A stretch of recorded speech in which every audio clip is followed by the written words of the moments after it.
Bismillahir Rahmanir Rahim, alhamdulillahi Rabbil Alamin. Allahumma salli ala Sayyidina Muhammad wa ala alihi wa sahbihi wa sallim. Je demande à Allah de nous rendre de véritables croyants, de faire de nous de véritables croyants. Parce que c'est ça l'objectif. Le but dans cette vie, sur cette terre, c'est vraiment ça. Comment faire pour revenir à notre Seigneur avec un cœur pur. Yawma la yanfa'u malun wala banoun illa man atallaha biqalbin salim.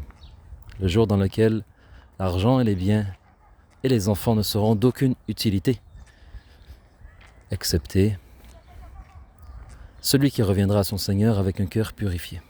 Un cœur pur. Qalbun salim. Dans notre discours sur le mariage, je voulais faire cette introduction à propos du cœur pur.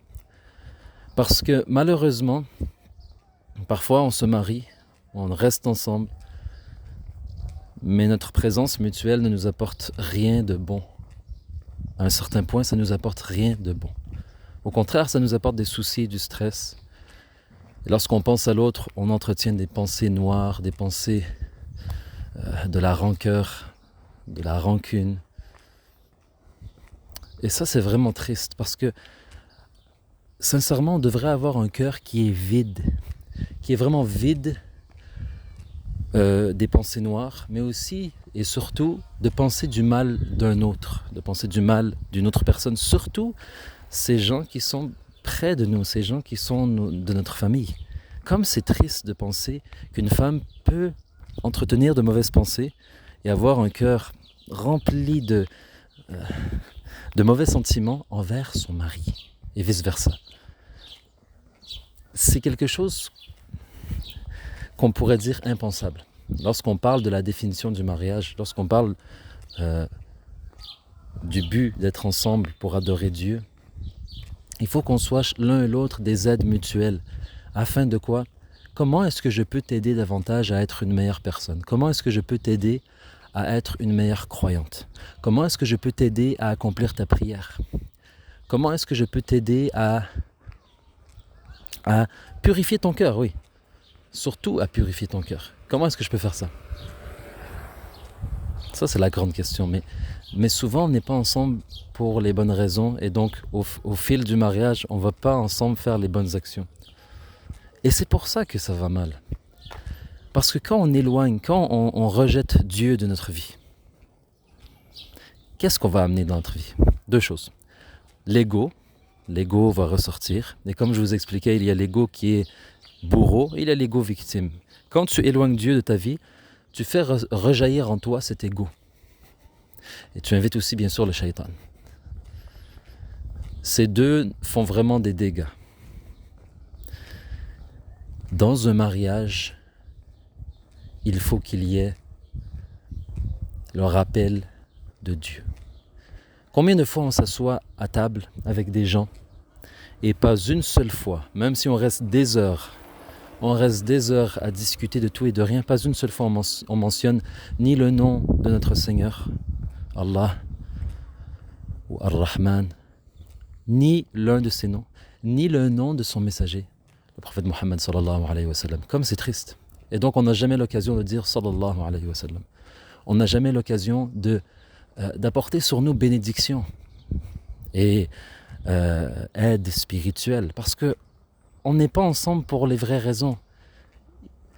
Si on veut arranger les choses dans notre vie, si on veut améliorer son mariage, si on veut se garantir de rester longtemps ensemble, dans l'harmonie, la joie et la paix, et même avoir une chance, Inch'Allah, d'être ensemble dans l'au-delà,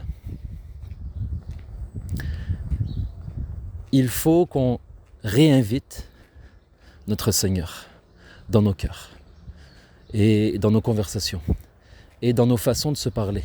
Il faut qu'on invite aussi le prophète Mohammed sallallahu alayhi wa sallam. Comment faire? En appliquant sa sunna. Le minimum de la sunna, et c'est un grand minimum, ça veut dire que c'est quelque chose de vraiment éminent, c'est de l'imiter dans son bon comportement.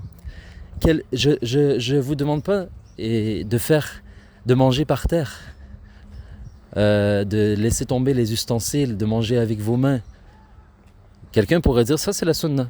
Ou alors je ne vous dis pas, on va commencer à délaisser certaines choses auxquelles on s'est habitué, qui ne sont pas nécessairement de la sunna.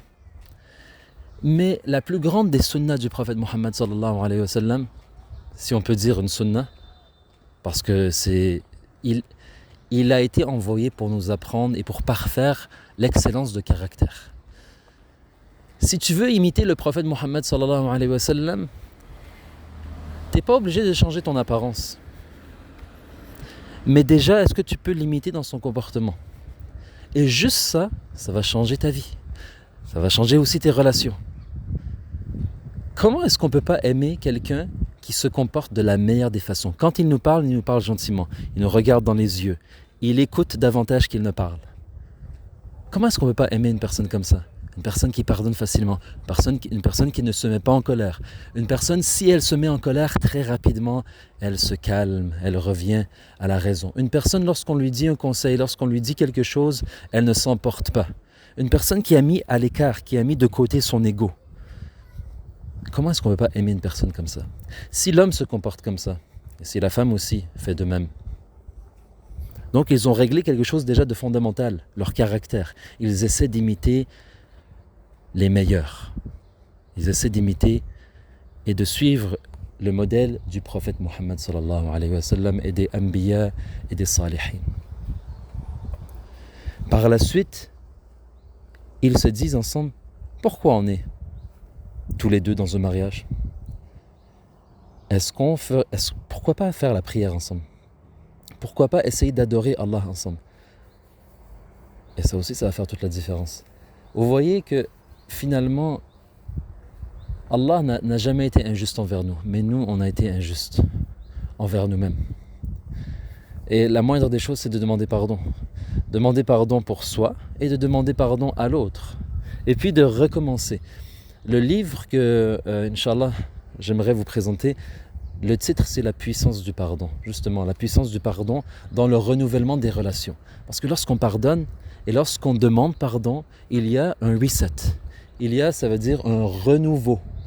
Il y a un renouveau absolu et total. Pourquoi? Parce que Allah, il est Al-Mu'id, Al-Mubdi. Il est celui qui renouvelle et celui qui remet à niveau. Celui qui efface tout, mais pour te donner mieux. Vous savez, lorsqu'on voit quelque chose qui est en ruine, bâtir sur la ruine, c'est délicat et c'est même dangereux. Bâtir sur la ruine, c'est quelque chose qui... personne ne veut bâtir sur une ruine. Parfois, le mariage, il est ruiné. Si le mariage, il est ruiné, est-ce qu'on veut bâtir sur la ruine ou on veut recommencer à zéro? Quelqu'un me dirait, mais c'est impossible de recommencer à zéro. Ce qui a été fait, a été fait. Ce qui est fait, est fait. Des blessures, des coups, des insultes.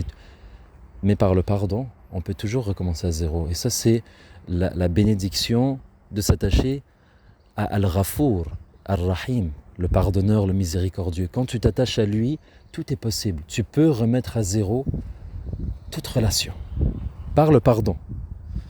Inch'Allah, j'en reparlerai. C'est un sujet vraiment très intéressant et très puissant parce que ça nous apprend que tant et aussi longtemps qu'on se remet dans le chemin droit et qu'on purifie notre intention et qu'on met de côté notre ego et qu'on demande pardon pour notre passé, on peut se réorienter vers un futur qui est radieux, dans un présent qui est ancré dans le rappel et dans le bon comportement. Et ça, c'est quelque chose que je vous souhaite. Bi'idhnillah. Ne passez pas à côté de la plus grande chance que vous avez, qui est votre vie. On n'a pas une deuxième vie pour réparer les erreurs qu'on a faites. On n'est pas dans ce que certains parlent, la réincarnation, et on va vivre par la suite de multiples vies, et à chaque fois on va essayer de s'améliorer ou pas, on va renaître dans un corps plus ou moins purifié selon nos actions du présent. Non, ce serait trop facile. On pourrait faire ce qu'on veut, et on se dirait, bon, peut-être dans 50 vies, je vais me mettre dans je serai dans la droiture. Ça ne marche pas comme ça. Il y a cette vie qui est le grand test. Et c'est pour ça qu'elle est vraiment importante. Et par la suite, il y a l'autre vie qui est la récolte. Et aussi le jugement. Jugez-vous vous-même avant d'être jugé. Et considérez la chance que vous avez.